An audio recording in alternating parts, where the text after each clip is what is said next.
Ladies and gentlemen, boys and girls, thanks for watching yet again another episode of the only interview show in crypto that matters. This is Crypto Hot Seat, brought to you by tokenmetrics.com. Our guest today is Mr. Ty Smith, the co-founder and CEO of Coinbound.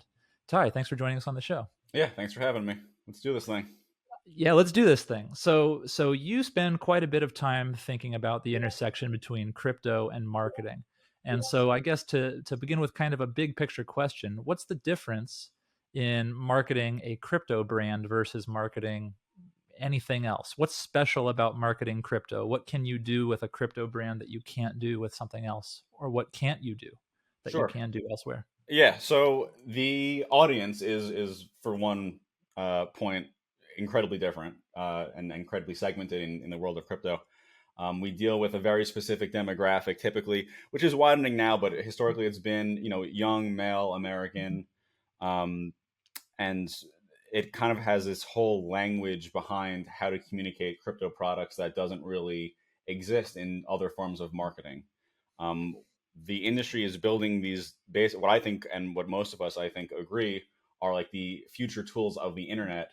And there's definitely no playbook for building them nor marketing them. So for the past few years, my life has been dedicated to figuring out what it is that helps crypto companies grow. And it is quite unique from other more traditional industries. A lot of community building, a lot of using influential names, um, a lot of the traditional advertising methods that have been available to other industries, things like pay-per-click advertising, like Google ads, Twitter ads, Reddit ads, Instagram ads. For a long time, those were unavailable to us as an industry. It was very difficult to get anything running, let alone with a positive ROI. These days, it has opened up. Um, but just in general, it's required um, my full attention and my team's full time attention to really figure out what it is that helps crypto companies grow. And what is that? What? If you could bottle it. Yeah, sure. So it's a lot of things. In short, like I said, community building is huge. Content creation is huge. Education is massive in our industry, probably more than any other industry, because not only are you educating people that kind of have an idea of what Web3 is and what crypto is, but there's also a huge group of people that don't know what it is. And for them to use your product, they have to first understand what crypto is. So it's a lot of building lead funnels, a lot of building content funnels. Um, and then just getting the word out through the proper channels. Twitter being huge, Clubhouse being huge, now Twitter Spaces being huge, Reddit being huge, kind of just all these online communities. Right on, right on.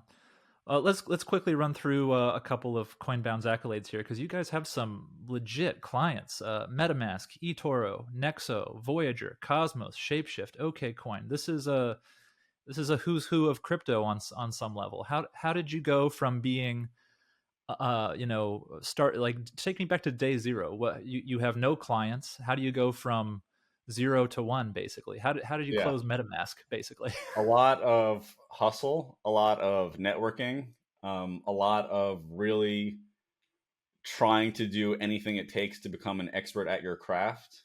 In this case, crypto marketing. It was not easy. It took a long time. I mean, we're coming up on our third birthday now, but before that, I was the CMO of a couple small crypto startups, and in the process of trying to market those products, we realized. I mean, I was trying to like source agency partners, and no one knew what they were doing. No one was really putting the time in to figure out what crypto companies needed to grow. So I said, hell with it, I'll do it myself. So we've been super fortunate being able to lock down, tons of awesome names, even ones that aren't on the site yet, just because we've been growing so quickly. But it's been a super fun, exciting journey because you get to work with, like, when you work with these huge companies, they're truly, not only are they like innovative, but they're also well funded to the point where they can like actually make these crazy ideas happen. And it's crazy exciting to Mhm. be part of. Yeah, now feel free to name drop or not. It's up to you. But what kinds of mistakes have you seen other marketing agencies make? Those that exist maybe on the edge or completely outside of crypto. I'll throw a name out there: Prosec. Like, these are not crypto first marketing agencies. So I'm Yeah. curious if you could, if any like notable mistakes or bumbles come to mind. Where have you seen other agencies drop the ball? I think not committing to crypto specifically has been an issue of a lot of agencies. I think they have larger agencies that are not industry specific, that just can't fully figure out what it is that makes the crypto market tick and the crypto consumer tick. Um, it's the kind of thing that not only is it very unique, but it changes all the time. Like there's no industry that you learn more staying, on top of than in the crypto world. The things that worked 6 months ago don't work today, and they won't work, in Hmm. 6 months from now. Unless you are the kind of lean agency that we are, that is super super made up of just like kind of like a hustler mentality, do whatever it takes to get the job done, figure out what works, think outside the box, kind of pioneer new marketing strategies for a new product class. I don't think it's possible to market effectively for a crypto product. Hmm. Hmm. Could I wonder if you could tease a little bit of any stump speech you might have if I run a crypto startup and I've got an internal marketing person who I just think is great. Why should I talk to a guy like you? Speed, ability to scale up operations on the marketing side of things faster. Um, we like to share a lot of the knowledge of, because like I said, a lot of what we're doing is figuring it out more than, we are certainly not experts on crypto marketing in the sense that we know exactly what works all the time for every product. A lot of this is new. But we share a lot with our clients on like the side of like what we're learning and sharing kind of insights that work for like a crypto based software as a service company will market very differently from an exchange, or very differently from like a DeFi protocol. Um, so we figure out what works. We kind of share that. So having someone in house, we think, is a great complement to what we do as an agency, because now not only do you get our like kind of plug and play ability to grow your brand, but you get someone who's kind of like sharing in the learning of that. So if there ever is a time that we're not working together, we hope that all our clients have learned something in the process of working with Coinbound. Hmm. I wonder if you could take us back to your what's your crypto initiation story? Where did you first hear of the word Bitcoin, for example? I mean, your LinkedIn reveals quite a bit of legacy financial experience. You've worked at Wells Fargo. You were a equity derivatives broker. Where did crypto first cross your radar? Yeah. So a friend of mine told me about it. He's a developer, and he was working on a pretty cool, innovative file sharing app. And the app was going to require, he's explaining to me how this app works, and how there's like an exchange of funds. And I'm like just thinking and like poking holes in it. And I'm thinking like, how are you possibly going to do that with US dollars? Because it has to be done across border. It's like there was just no infrastructure for how payments were going to be done in this file sharing app he was creating. And he exposed me actually to, even before I was like kind of on the Bitcoin train, I was on the Ethereum train, because he was building, a Ethereum based token. So that really kind of opened my eyes to the power of decentralization, the power of what decentralized money can do, the need to not have like regulatory oversight, um, self sovereignty of money, all that stuff. And that was just like such a mesh with my personality and like kind of how I view the world. So it was just game over. Gotcha. So I guess is it fair to say like you and Michael Saylor are kind of on the same page about this stuff? Probably. Yeah. All right, cool, cool. Yeah. I like to think, and just like everyone else in the industry probably thinks, I like to think that I think a little bit individually, but just like Michael Saylor probably does, and every other person in the crypto world. I don't think crypto people are really the type to fall in line just because someone else agrees with them. Yeah, Um, right on, right on. yeah. So a large part of our audience is retail crypto investors. So it kind of begs the question, if you're comfortable talking about it, what does crypto trading look like for you? Are you a trader outside of your marketing work? I'm relatively, I don't want to say underexposed to crypto, because I'm massively exposed to crypto, because my entire life's work is in the market of crypto. But when it comes to actually like trading, I don't do a whole lot of trading. It's just to be the CEO of a company that's growing at our speed, and then actively monitoring all the trades. I don't do a whole lot of it. I'm pretty involved with a lot of decentralized finance protocols like Aave, Compound, um, but trading for me is pretty unexciting. Bitcoin, Ethereum, stable coins that we'll use for business purposes. Hmm. Um, I like Avalanche a lot lately. I think Ethereum, the scalability issues that everyone is dealing with now. I mean, to send money is $30, which like is not crazy compared to like the traditional finance system, but it's crazy compared to like what it was 2 years ago when I was sending money to people for Right. pennies. Right. This Um, is theoretically the problem that this stuff solves, yet here it is the same problem. exactly, and they are certainly taking their time to solve it. Not that we're not all totally rooting for it, but I think a lot of these other blockchains that are kind of building like these edge cases and improvements to what Ethereum is doing are very interesting and are things that are part of my portfolio now. Gotcha. So trading is not really a big part of your life. You're much more focused on building your business, which makes sense. Like, can you talk to us a little bit about going like what was it like crossing that seven figure mark in your business? Like, was Yeah. can you attribute that to any one particular thing, or was it a bunch of small things? When did you kind of realize, oh, this is going the right way? Uh, I've had faith in Coinbound since day one. As an entrepreneur, you have to be kind of like the main cheerleader of your own company. So it was Uh-huh. not a surprise to me, I would say, to see, things cross the seven-figure mark for us. Um, that said, though, it is a super exciting moment, and it certainly is like a milestone that every entrepreneur wants to see. But as far as what got us there, it was just being totally and completely encapsulated by figuring out what it is that helps market crypto companies, and then staying laser focused on that task. Yeah, gotcha. Can you share any favorite campaigns or projects that you've worked on for a particular company? Sure.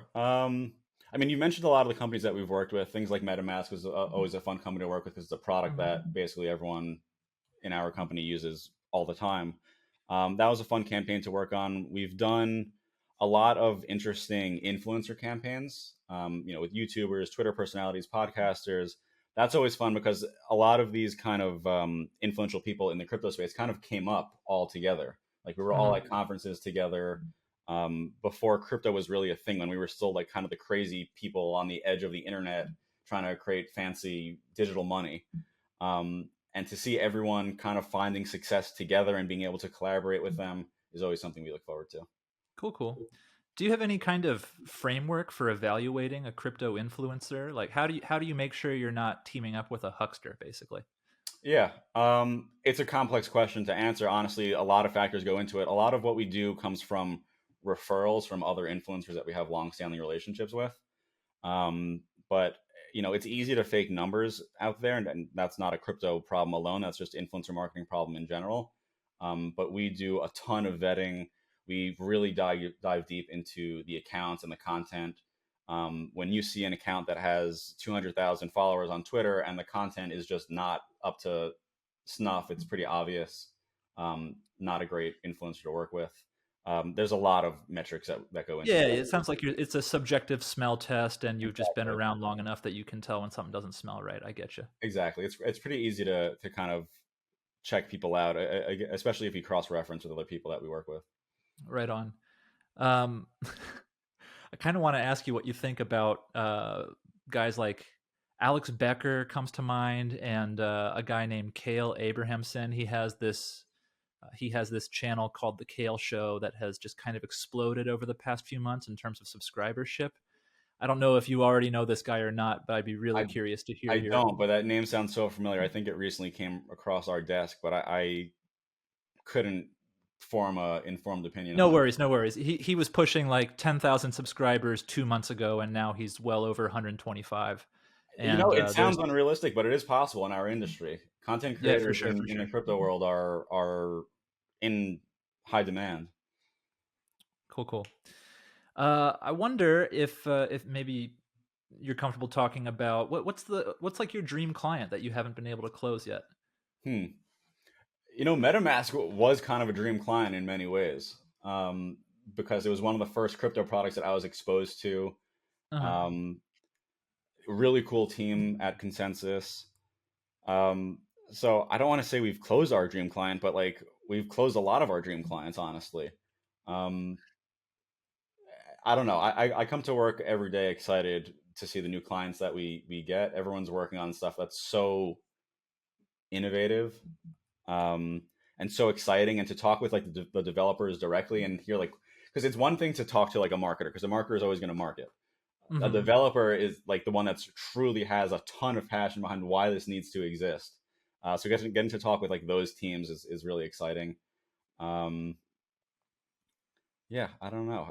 I really love MetaMask, honestly. Great answer. Great answer. Uh, do you care to tease any predictions about related to crypto for this, coming year? What's in store for Coinbound in 2022? What's in store for crypto at large in 2022? Sure. I mean, the success of Coinbound is largely tied to the success of crypto. But we are at a point where, I mean, will we see a bear market? Are we in a bear market right now? It's like arguable, I suppose. I think we're kind of in a sideways market. Um, but it's a sideways market only by price action. If you kind of look behind the scenes and see what's being built kind of under the covers of these companies, you'll realize that there is very much not a sideways market. People are really diving all into this. Um, I think we're gonna, price predictions are always tough. But as far as, and so I'll try to stay away from a price prediction. But as far as like an industry growth prediction, crypto is here to stay. Like it's not even a Hmm. question anymore. It was a question, back in 2017, is this a fad or is this really here to stay? The ones that said this is here to stay were right, and are now seeing big benefit for that. But we're not going anywhere. Crypto's not going anywhere. Um, I'm excited to see what it's going to look like though, because NFTs until this year were really not like a thing. They were kind of an edge case, Right, right. an edge case. And look at what happened with that. I mean, what's happening with play to earn gaming now is huge. That could be the next boom. Um, Right. Where's your head at on metaverse stuff? I mean, this is kind of an old concept that seems to have been claimed by the crypto community. This is like, yeah, if you look back at science fiction, like I'm thinking of Snow Crash by Neil Stephenson. It's a book that came out in the 90s. That's metaverse. And now it was only like, the last 3 months of 2021, it was just metaverse is everywhere and it's a crypto thing. Well, that's yeah. that's true, but also I don't know. So to boil that down to a question, where's your head at on metaverse? Are you chasing any metaverse clients? Yeah, I mean, we worked with a lot of metaverse clients already, and will continue to. Um, what I think really changed in the past 12 months regarding the metaverse, because the metaverse always existed like in some kind of shape or form. Like you could argue like The Sims, World of Warcraft, any of those like Hmm. MMORPGs were metaverses. What's really changed now and been powered by crypto is the ability to have digital ownership. That's really Hmm. what NFTs and blockchain enabled, is that you're attracting, like, no, like it's one thing, like, what's the best way to put this? Because I want to say no one's going to invest too much into like World of Warcraft, but that's just wrong because people invest like their whole life into World of Warcraft. Yeah, But yeah.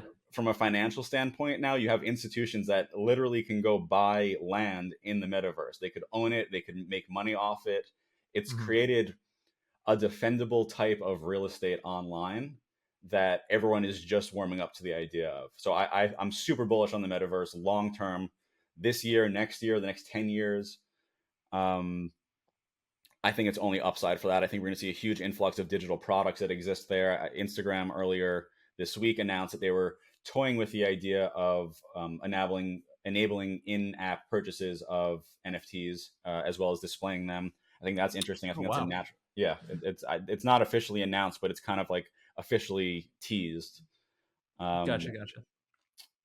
yeah, I think a lot of the big tech players are going to get more heavily involved. Not, I mean, they already are. It's like it's here. Good deal. Well, let's wrap this thing up. I want to invite you to just kind of talk to the audience and say where people can go to learn more about Coinbound, learn more about you. Yeah, sure. So I'm super active on Twitter. My handle is Ty Daniel Smith. You can find us on coinbound.io is our website. We put tons of content out. We have a podcast, the Crypto Marketing Podcast. Just go to coinbound.io/podcast, and that'll bring you there. Every week we cover tons of topics regarding what it takes to grow crypto companies, whether it's Twitter hacks, just how to set up an NFT Discord server is an episode we did recently. We're just kind of sharing our knowledge as we learn it and as we build out these campaigns, so that everyone kind of has access to the tools to grow a crypto company. Perfect. Thanks for joining us, Ty. Our guest was Ty Smith. He's the founder and CEO of Coinbound. Check him out.